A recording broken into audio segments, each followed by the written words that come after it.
You know that little voice inside of you?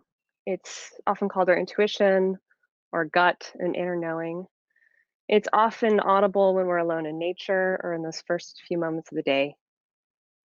For a long time, that inner voice was asking me, would my life be better without alcohol? It haunted me a little bit, but I kept living my life as normal, of no particular significance. After all, I was a social drinker. I drank wine with dinner, cocktails after work, beers on the beach. And as far as I could tell, my drinking habits were normal. I was surrounded by people who behaved the same way.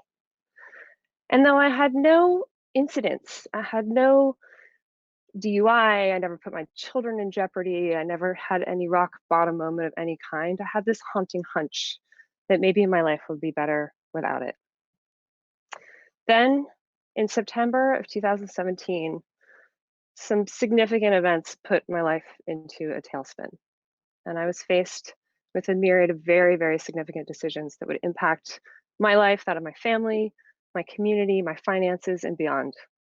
And I knew that I had a number of communications ahead of me that I wanted to be making from a very clear place.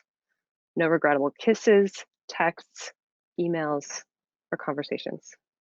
So I took a break. I took 30 days off just to get clear, make sure I was navigating from the right place. And the differences, the changes were pretty profound. I looked different, my skin cleared up, my eyes were really white. I was standing taller and I lost a little weight. I also felt different. My energy was high, things felt great. And there were some profound differences as well. I felt like my priorities got really clear, my career lit up, my creativity lit up, and I was able to forgive some people, which freed me. Yet, as I started telling people in my life about this awesome change and how happy I was to be freed from this habit, I had two consistent responses. My drinking friends said, "Oh, I didn't know you had a problem." And my non drinking friends warned me to not tell people because they would think I was weird.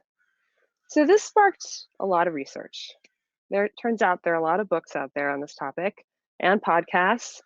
I even went to a handful of AA meetings, talked to professionals, trying to educate myself on this topic. Why was it so loaded?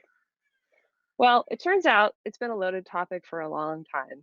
Even in the United States, it was just 100 years ago that through the 18th Amendment to the Constitution, we had a period of prohibition, which, as these flyers show, was largely driven by social and medical issues. The big alcohol industry, named so because it embodies a lot of the tendencies and uses a lot of the tactics of big tobacco, is massive. It's a $1.5 trillion global industry and growing. And they have some messages on the topic too. In fact, through the billions of dollars that have been spent on lobbying and advertising, there seems to be two types of people: people who don't drink because they can't, those are the alcoholics, and everybody else who should and could drink responsibly. There's also a lot of warning out there about the health concerns of consuming alcohol. In fact, earlier this month, the American Cancer Society revised its guidance on drinking from moderation, one or two drinks a day, to abstinence altogether. So, was I an alcoholic? This perplexed me. And I went and sought some professional guidance. I wanted to understand, and I concluded that probably not. I had some unhealthy habits, and I probably self medicated through some tough stuff. But my headline and my conclusion is that I wasn't an alcoholic and I didn't want to drink responsibly. I'm just in this third emerging category of people who choose to not drink because life is better for us without.